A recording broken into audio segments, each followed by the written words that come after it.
চট্টগ্রামে জাতীয় নাগরিক পার্টির জুলাই পদযাত্রার খবর জানাতে যুক্ত হচ্ছেন সহকর্মী মুজিবুল হক। সরাসরি যাচ্ছি তার কাছে। মুজিব, আমাদেরকে জানাবেন চট্টগ্রামে এনসিপি নেতারা কি বলছেন? ইশরাত, রাঙামাটি শেষে চট্টগ্রামে জাতীয় নাগরিক পার্টির যে সমাবেশ সেটি শুরু হয়েছে মূলত বেলা 5:30টার কিছু পরে। আমরা দেখেছি যে যদিও নির্ধারিত সময় ছিল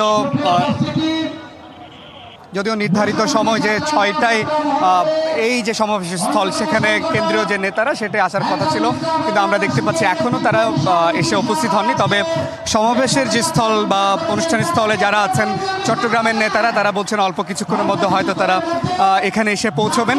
তো যেটি বলা চলে যে রাঙ্গামাটিতে পদযাত্রায় আহ্বায়ক নাহিদ ইসলাম যে বলেছেন যে পাহাড়ে যে সমস্ত জনগোষ্ঠী বাস করে সবাইকে সমান মর্যাদা নিশ্চিত করবার জন্য জাতীয় নাগরিক পার্টি কাজ করবে। এর আগে সকালে রাঙ্গামাটিতে যাওয়ার পূর্বে যে সমস্ত শহীদ পরিবার আছে সেই শহীদ পরিবারের সদস্যদের সাথে তারা কথা বলেছেন এবং নাহিদ সেখানে অভিযোগ করেছেন যে এখনও প্রশাসনে স্বৈরাচারের যে দোসর তারা রয়ে গেছেন, ফলে শহীদ পরিবারগুলো এখন যে যথাযথ সম্মান সেটি তারা পাচ্ছেন না।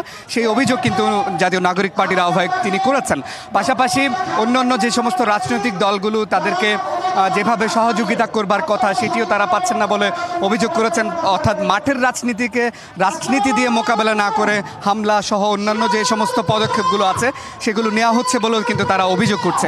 তো মূলত যে চট্টগ্রামের যে সমাবেশ সেটিকে আলাদা একটি ভিন্নভাবে তারা দেখছেন, যেহেতু এই চট্টগ্রামে শহীদ হয়েছিলেন শহীদ ওয়াসিম এবং শহীদ ফয়সাল আহমেদ শান্ত, ওমর ফারুক সহ মোট 8 জন শহীদ হয়েছিলেন এই চট্টগ্রামে।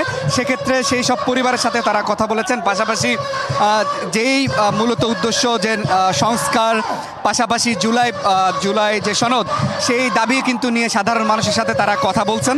অর্থাৎ মানুষের কাছে পৌঁছাবার চেষ্টা করছেন তারা, যে মানুষের সাথে কথা বলবার চেষ্টা করছেন যে নির্বাচনের আগে মোটা দাগে একটা সংস্কার আসলে তারা চান। এবং সবচেয়ে বেশি যেটিতে জোর দিচ্ছেন সেটি হচ্ছে মূলত জুলাইয়ে যে গণহত্যা হয়েছে সেই গণহত্যার যে বিচার সেটি তারা আসলে দাবি করছেন। অর্থাৎ আমরা প্রায় প্রত্যেকটি সমাবেশে দলটির যে নেতারা বক্তব্য রাখছেন, আমরা সেখানে দেখছি যে তারা আওয়ামী লীগের বিচার, বিশেষ করে তাদের সহযোগী সংগঠনগুলোর যে বিচার সেটি তারা দাবি করছেন। তো সব মিলে এখন পর্যন্ত সবশেষ তথ্য আসলে যেটি দেওয়া চলে যে কেন্দ্রীয় নেতারা এখনও সমাবেশস্থলে এসে উপস্থিত হননি।